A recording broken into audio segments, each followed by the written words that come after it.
Hello everyone, watch this review here with a look at Ezio, or is it Ezio, from Assassin's Creed 2, part of NECA's player select line. Now, although I've never really been a huge fan of the games themselves, the character designs of the assassins in terms of costume has always kind of appealed to me, and this one much more so because it incorporates bits of armor. As always, on the side of the box, we also have some possible poses that you may display the character in. Hold on a second until I get this one out of pack. Here we have Ezio out of box, and he is a bit taller than a DC Universe classic. Now, as for the figure, no accessories, and for whatever reason, I'm not sure if it'll be the same with all of them, but the joints were just really incredibly stiff on this guy out of box, and in a few cases I'm not really sure how a few of these joints might actually work, like particularly down here at the knees. It feels like there is some motion here, but when I go beyond a point it feels like it might break. I'm just not sure if the part of the boot here is restricting motion, or if it's just not meant to go that way. It can be kind of hard to tell with NECA's figures. Now, design-wise, really neat character. Kind of very busy design. You'll notice some intricate patterns all across the armor portions. Also, he's got this little wrist-mounted blade thing. Because, concealed blades like that are pretty cool, despite the fact that the guy's got weapons all along his belt, so kind of begs the question why you need to hide a knife, or one more knife. But hey, doesn't really affect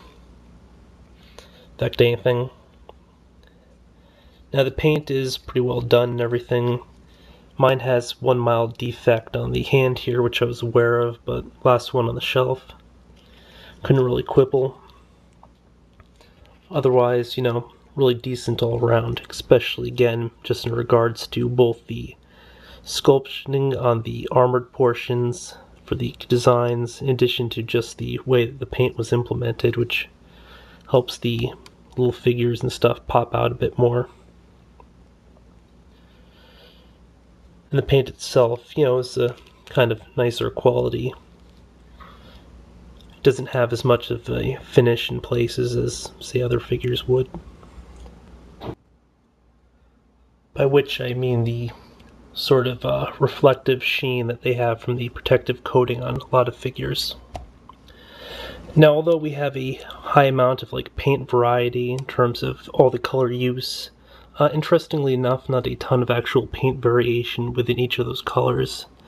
You will notice a bit of shadowing here at the sash/belt area, and then a bit occasionally on the, gauntlets and stuff, the leather portions, but otherwise, just mostly kind of solid colors all along the shirt and other places. And of course, mine has a bad paint app here on the bottom of the tunic where the paint's a little bit blurred or whatever, and this side where it kind of didn't all hit within the lines.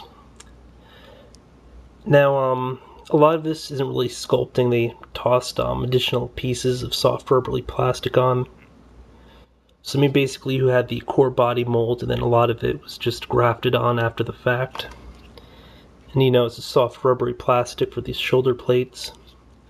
Also the shoulder pad as well, which has additional movability.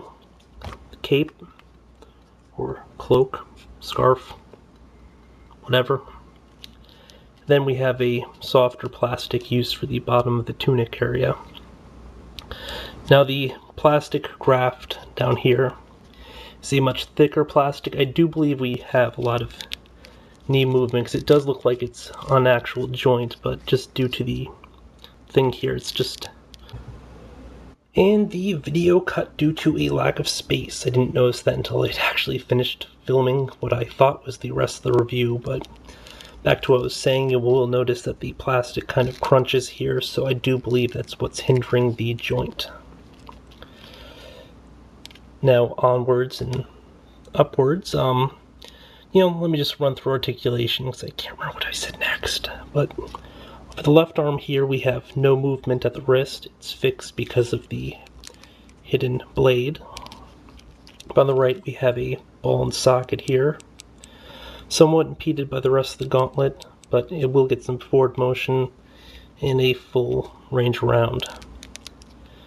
Now each of the elbows is another ball and socket, but due to the sculpt, which comes out a bit to the side, you don't get a tremendous amount of motion. And again, kind of really wish that you would have an additional point of rotation here at the gauntlets, especially because it would allow you to do sort of twisted open hand thing where he's holding the blade out more like that. You will notice the paint kind of chips just because they don't use as much as a finish as previously mentioned. Then at the shoulder we have a ball and socket. I wish they would have had like a bicep joint as well, just so you can kind of get the arm more around in front of him, so like if he's gonna like snake somebody and just sort of slit their throat. Because, you know, he's an assassin, that's what they do. Head is on a ball joint, really great range of motion. The cowl does not impede it at all, or hood, just because it's sort of sculpted to go around the other portions.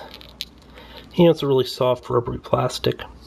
Again, lots of cool little detail on that. We have a torso joint here at the waist. Really good range of motion forward, although it can be somewhat impeded by the sash. Not so much going back, it just sort of stands up straight. So you can't do like any matrixy moves. Not that he probably would, and then we have a full range around. Now each of the legs are on, you know, sort of another ball joint, but it also has a point of rotation here at the upper thigh. Fortunately, the movement on neither one's all that great. I think the joints just either need to be worked in, or they just aren't really great joints. I don't think it's just the material doing it. Knee we already discussed, but down at the ankle, it's a ball and socket with almost no motion. So you have heavy sculpting on the side, heavy sculpting behind. So it basically does nothing.